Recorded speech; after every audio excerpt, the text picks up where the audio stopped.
Samuel is prophet. Si King Saul isa ka hari. Now, and the Philistine came and drew near unto David, and the man that bare the shield went before him. Napunaan niya si Goliath sa iya nga mga breastplate niya. Hindi mabuhi, wala siyang mga panaming. Sa 42. And the 42, silingit rin, and when the Philistines looked about and saw David, he disdained him. Grabe.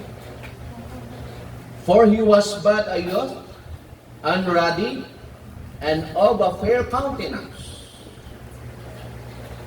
Sa 43. And the Philistines said unto David, Am I a dog, that thou comest to me with staves? And the Philistines cursed David by his God. And the 44. And the Philistines said to David, Come to me, and I will give thy flesh unto the fowls of the air, and to the beasts of the field. Ang atong nga first point, mga utod, nga una nga letter D, nagahambal rin the discrimination. Tatlo ka letter D, ha? Kunin mo ng tawon ng discrimination and judgment. Ang judgmental na ginakatawag. Halos magpakaisay na sila, pero layo na siya kunin mo yung interpret. Magsiling kaya nga, para maintindihan nato, magsiling kaya nga judge kasi sa katao, ikaw nga kasi nga tao, mapa-imperno ka din. That is judgment. Magsiling kaya gani nga, hindi ka din magupod sa amon, kay higko ka, limpyo kami, that is discrimination. Diba? Nakanya akong sinungan? Now, ano hambal din ni Goliath sa nakita niya, masaruso na sa kayo David? Si David nagkatindog sa tubang niya, nga nagkaprepara na. Sang nakita si David, ano ang ginhambal niya din kay David? Goliath disdained David. Oh! Ikaw magkontra sa akin? Ding ni Goliath. Ginhikayan si David. Ikaw ang makontra sa akin? Akin mo. Imagine na. Nakita niya si David, ang describe din sa Bible, ruddy and fair countenance. Gusto nyo, pamatanon, wapuhon kag nami ang putis. Wapo no, grabe no? Bigyan sa kay David, ito. Makon no? Grabe. And Goliath pronouncing that he will give the flesh of David and to the fowl of the air. Mga utod mo sini. Grabe ang pag-lockdown ni Goliath sa kay David. Masyado gin-discriminate ang pagkatawo ni David. Ang masama pagidari. Ginpakamalaot ni Goliath ang Diyos ni David. Dili ko nakita mga utod. Gin-discriminate ni Goliath si David, why siya kabalo without the knowledge of Goliath? God listening to him.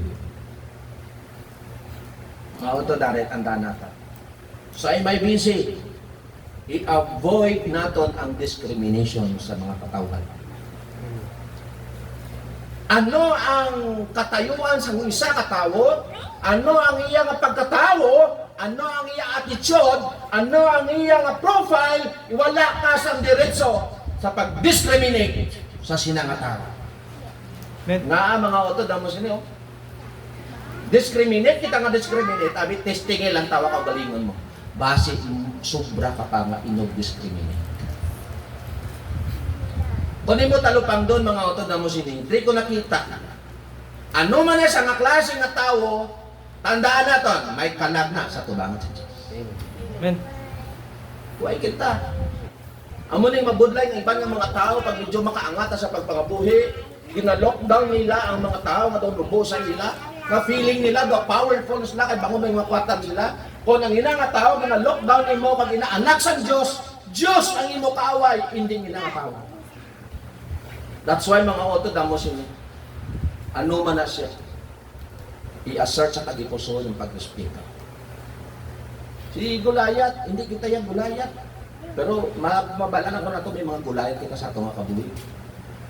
Hindi kita kapareho pinsaron mo ha. Nga gitawag sila nga mga Philistines, si Goliath, kay bagod makasasala ang mga tao, managpalahikay pa. Hindi ba lang, ano ayan, batsagon mo nga, hindi ka kapalapit sa isa ka grupo, kay bangod na, hindi ko yan pwede, kaya amulang ko nga klase nga tao. Walain ba lang, mga utod, mga Christian kita. Kapati ka nga, Christian ka. Amen. So, ang Christian, why may ginapili ng tao? Ikaw ang nag-mold sa amon. Mga utod, damas niyo, every time nga magsimba kita, every time nga mamati kita sa pulong sa Diyos, tanan nga ina, kontrolado sa Diyos. That's why it's not a coincidence na si Cholis Kugit. Hindi coincidence na hari ka. That is God's purpose. Dugay ka na sa church, provide ka grow spiritually kay bangod mahilig kagapon mang down, lockdown sa mga mission kayo. This is the right time na magbago ka na sa tubangan sa Diyos. Amen? Sinuman ang aton nga mga tao nga ginahalubilo, ano man na sila. Ikaw kid number 1 magparespeto sa ila para respetuhon kanila. Kag nga madamo sa mga tao nga way kapalapit sa church sa Ginoo, kay bangod nakita nila mismo sa sulod sa church, among number 1 nga nag-discriminate sa ibang tao. Makadto ka pa da? Na-discriminate ka na? Toxic na yung klase ng grupo. Sunoding manggaranon, wala. Kung may manggaranon man diutod, sa mata sang Diyos, plariyo lang kita. Kung damo imo kwarta sa imo nga bulsa, hindi mo pwede mag-lockdown sa mga tao nga wala sila. Diba? Ay man mga utod, kontra galis ang Diyos. Ariyo, sang ginadiscriminate, Goliath si David, kapamatian Diyos. That's why sila isang ginuguro sa heart. Goliath, hindi i-battle ni David, ako ni battle. Talupang doon natin. Natungtong ako sa ikaduang punto. The declaration. Verse 45 and 47. Anyway, balikan ko na yung atong first point. Nadumduman ako sa isa ka church. Pag nag-agree ko sa inyo nga konsepto, siling yan. Lahubog. Ginapag-gather mo offering. Pinambalan ko sa iban ng mga pastor. Lahubog na. Kung mo talupang doon, daw correct man ang iban nga. Pero mga ito naman niya ako niya pala na ako makuton mo. Ang pananaw ka mo man niya. Kung lahubog siya, ang nagpagamit siya diri, siya nang accountable ito bang sa Diyos. Kung siya nang implahubog, kaway maging tudloan, mangin accountable ikaw. Pastor. That's why there is a church. Hindi kita mang-lockdown, pero dapat natong itudlo ang kamaturan. Amen? Amen. Hindi kita mang-lockdown. Ang mga tao, ang mga kasubong sini, pangamuyuan natin. Nga sila magpalapit sa Diyos. Adowa nga letter D. The declaration, 45 and 47. And said David, nagsabata si David sa mga taga-Pilistino, sa Pilistino. Then said David to the Philistine, Thou comest to me with a sword and with the spear. Are ka namin sa nga King David, oh. King David, sorry, hindi ka na sa king. Ano nga ba ni David, diri? And with the shield, sila nga diri. Panahan yung plangin sabat ni David. Confident si David. But I come to thee in the name of the Lord of hosts.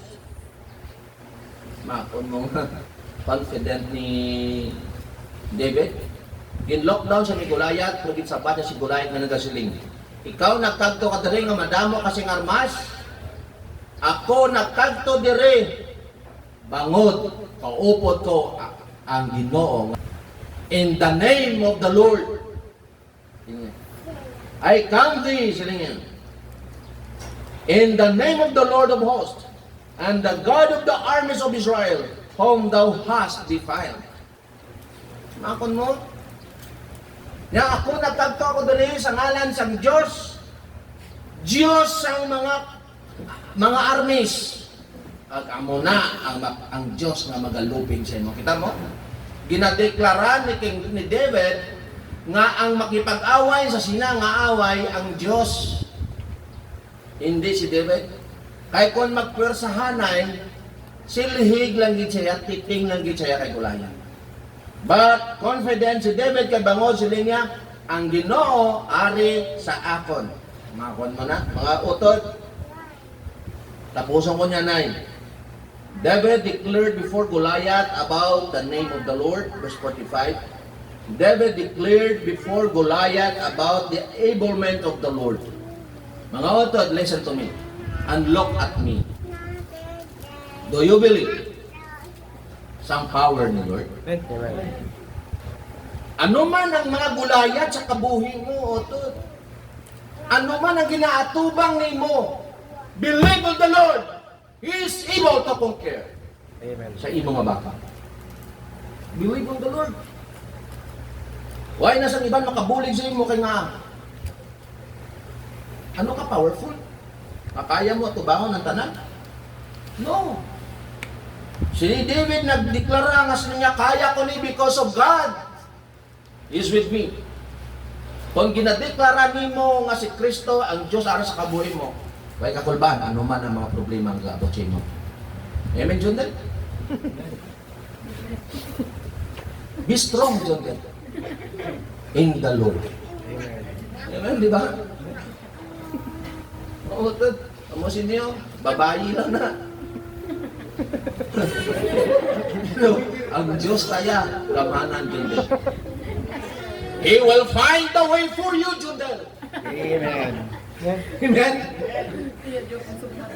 Utod na. Ginano ko lang siya kay agapon, gampan na lang sa balas.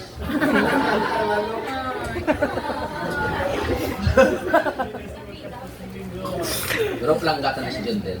Alalayan ta siya, basi bala. Pero na may ako kay Jundel kanya. Dako ang changes niya. Sang siya na nang balik sa Ginoo. Paglayo ka sa Ginoo, utod, kadamo si mga tao pag nag-atubang sa dagko nga problema, why sa Dios sa kabuhi niya. Big T ang kontra niya. Big T ang solusyon niya. Hikog ang solusyon niya. Pero kung i-declare nimo katulad ni David, gaatubang sa dako nga Goliath, dako nga ano tawag sini? Battle sa kabuhi niya. Ano man nga mga problema, gatubang si David. Hindi lawglahog, dutay nga likday, patay si David. Galing kay nagdeklara siya nga si ang Ginoo aragit sa kabuhi niya. Kaya niya inibatuan. Ibuot silingon, ibutang mo sa konsepto mo kasi sa tagipusoon mo to. Ano man ginaatubang mo, hindi na nimo batol na sang Ginoo.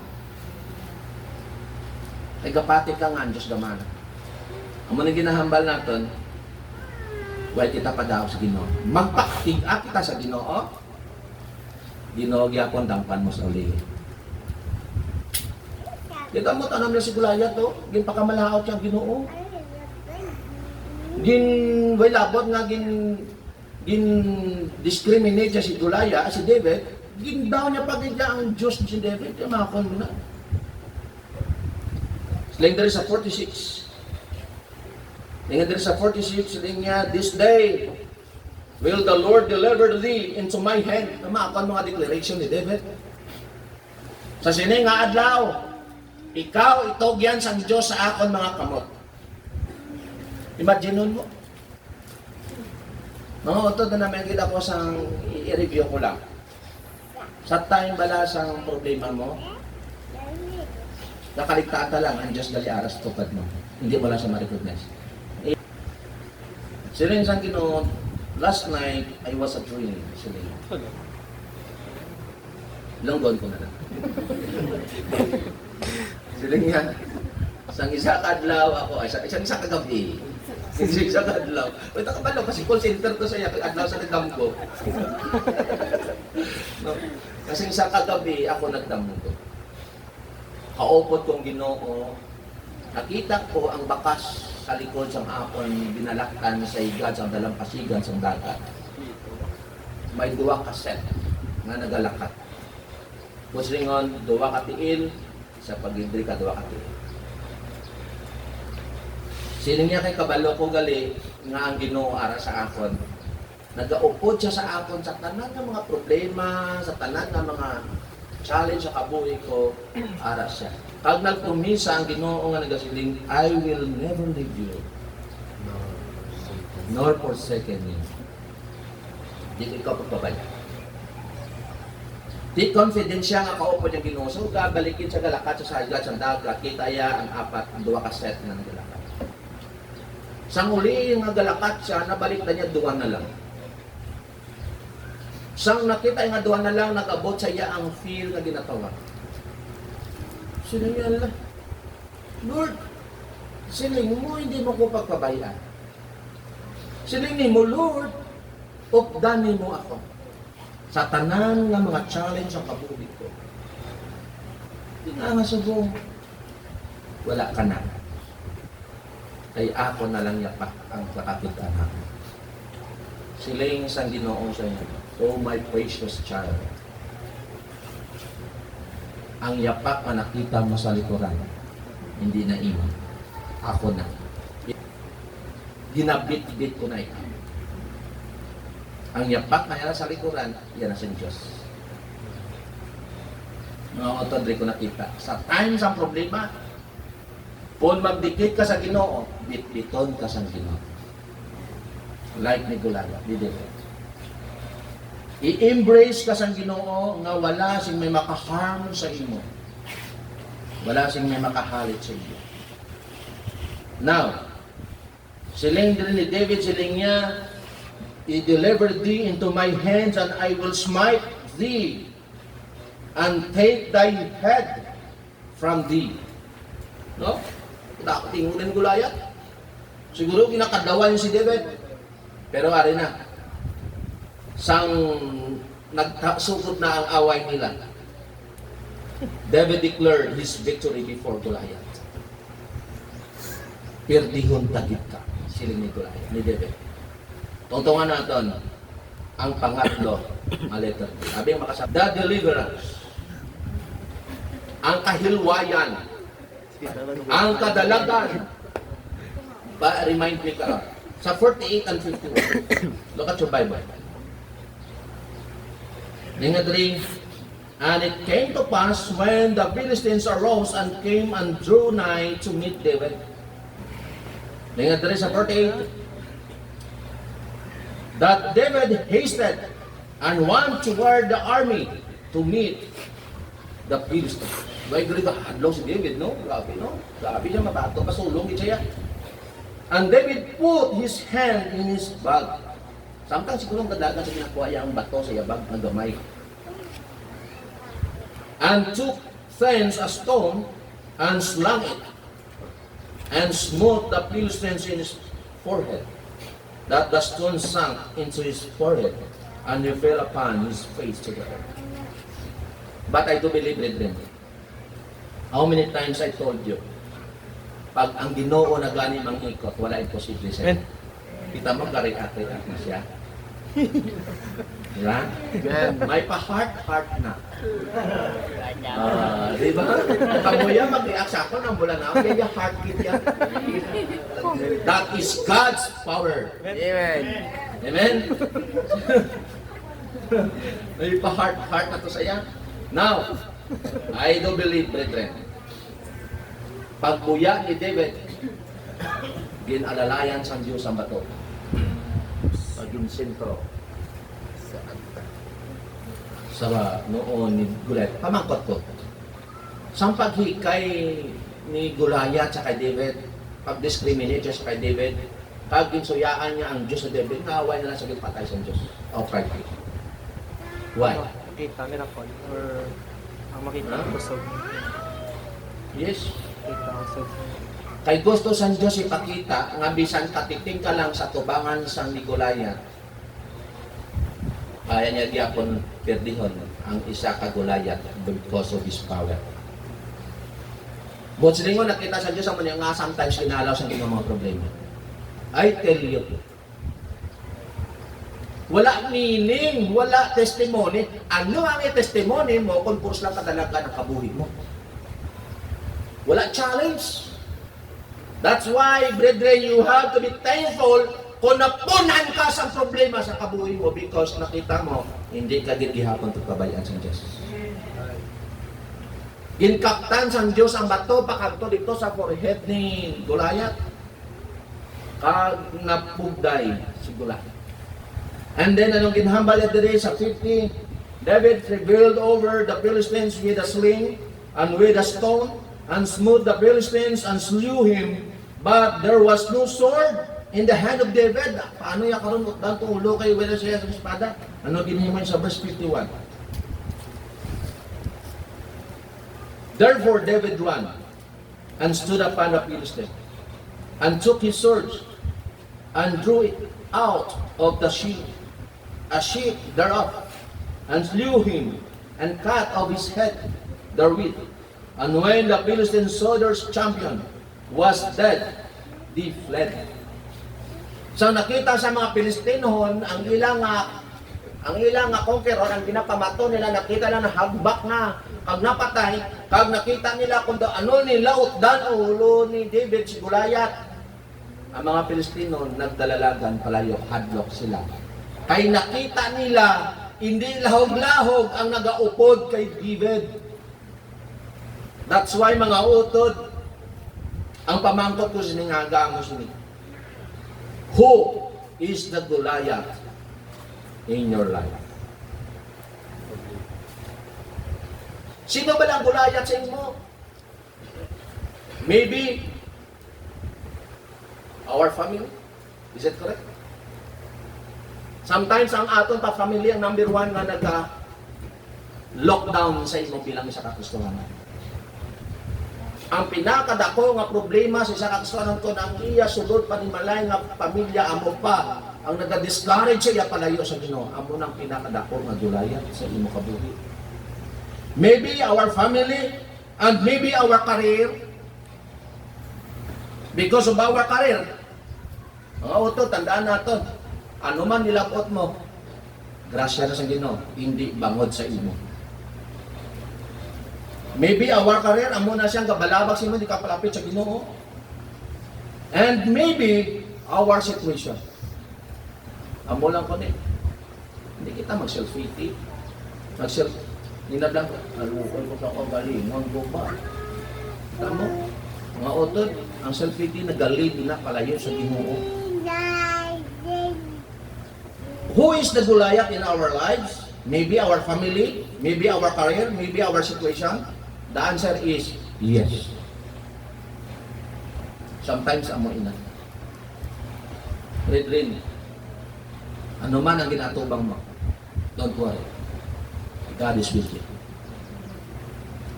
Kung ikaw nagkakilala sa buhi na Ginoo. For our conclusion, Christians, if ever that we have a Goliath in our lives, don't be afraid of anything. Hindi magka-problema, hindi magka-hatlok. Because we have a God that able to destroy and defeat the Goliath in our lives. He is in control of everything. Pati ka, kontrolado sa Diyos. Sabot silingon mga otadam mo sila. Don't worry. Ano man ang ginatubang mo mga pagkilala. God is in control for everything.